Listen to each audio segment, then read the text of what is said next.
Okay, so this should be a short one. I hesitate to call this a review of Logan and Justice League because it's more just observations. It's not a review would encapsulate the entire movie. It would cover the whole thing.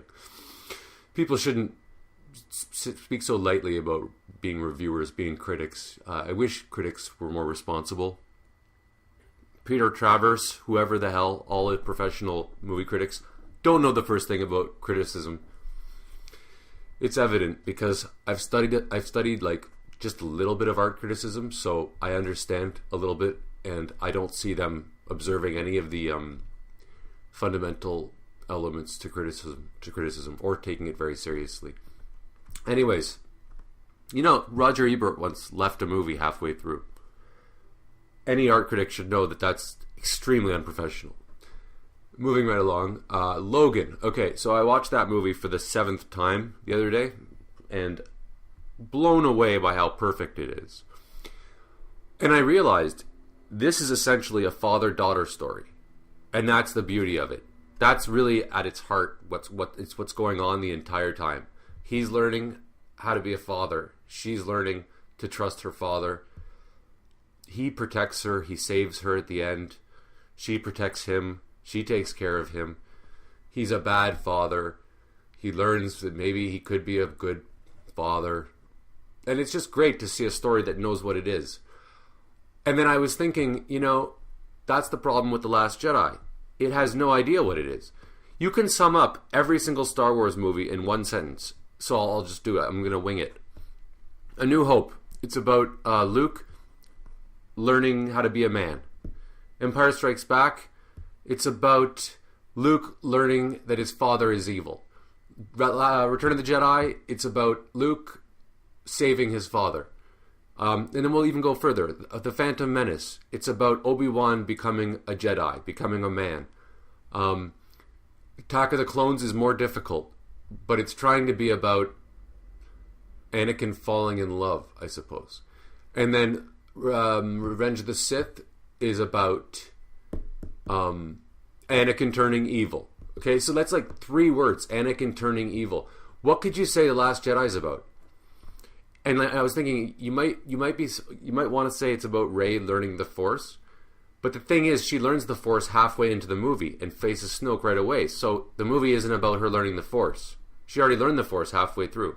She was done with her training. The Last Jedi, you'd be very hard pressed to come up with a short synopsis of what the hell happened in that movie. Ryan Johnson wouldn't be able to do it either, and he'd be proud. He'd be proud to not be able to come up with one.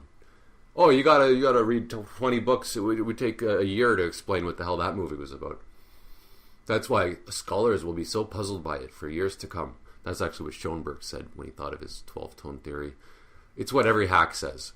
What's his name? James Joyce said that. When he wrote Ulysses, which I imagine is probably pretty crap, pretty pretentious, he said, I've given the world... Scholars are going to be baffled for hundreds of years with this book. Anyways, let's see. Oh yeah, Man of Steel, okay? That movie was at its best when it was moving slowly. Because Logan moved slowly, and that was the beauty of it.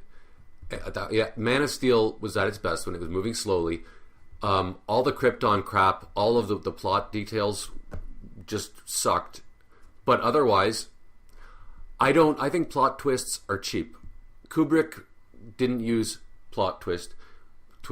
Marvel kills you with plot twists. And they're becoming so generic. All right, in the new Avengers movie, Hulk is probably going to lose his arm, right? That's what they're saying. Thor lost his eye, he lost his family, he lost his hammer. Cap lost his shield. So just have somebody lose something in every episode. Just have them lose something. Or somebody dies, or have them change their outfit, or their hair color, right? It's becoming really predictable, and I don't need a million plot twists. I think superior stories don't have plot twists all the time. They can just have no plot twists, and that's what I thought was beautiful about Man of Steel. Actually, at times it had no plot twists. It was a slow-moving story. And that's where Logan flourished. So that's all I really have to say about Logan. Not a review, just an observation. And now observations that I have about Justice League. I just watched Justice League yesterday, and I was amazed that it actually isn't that bad at all. I think it's better than many Marvel movies. Thor 2 was a disgrace. Ant-Man was boring. I don't care what people say. Most of the Marvel movies were pretty crap. They get away with it though because they're part of a larger universe, and I'll always go see a Marvel movie because I know it's gonna have little Easter eggs that are gonna feed into the new Infinity War. They build hype, and as I've said, movie franchises are built on hype. If you don't have hype, you're dead, and that's why Star Wars Episode 9 is dead on arrival. It's gonna be like a baby that's born dead, whatever you call it. You need to have hype, and Justice League did not build hype. They didn't have a solo cyborg movie, etc. We all know that's what they should have done. Justice League was equal to Age of Ultron. Ultron was terrible. He was supposed to be dark. Instead, he was like a comedian. Steppenwolf is he's awful, but he's not any worse than the Dark Elves in Thor 2. He's not any worse than the bald guy in Ant-Man. He's a generic villain. And that's like every Marvel movie villain. So don't complain about Steppenwolf if you loved Age of Ultron.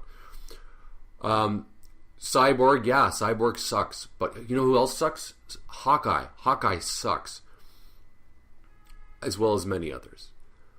I thought Henry Cavill was amazing as Superman. Superman is my all-time favorite hero, and Henry Cavill ruled. It's a tragedy that he's quitting. Every scene he was in, and the way they wrote Superman, absolutely perfect. I mean, in praise of Justice League. I did notice. I do think they should have just scrapped the origin stories. Don't tell us how Cyborg became Cyborg or why, or show us his father, or make us feel for him. Just bring him right in and have him fight. Or if you're going to do the origin story, it has to kick ass. Anyways, that's about all. If you like this, click like and subscribe. Or if you don't like this, click like. Or if you like this, click don't like. And if you subscribe well, and I don't know, click the bell. I don't even know what clicking the bell is. Anyways, okay, take care, everybody. Thanksgiving just happened in Canada, so happy Thanksgiving, Americans. Okay, bye.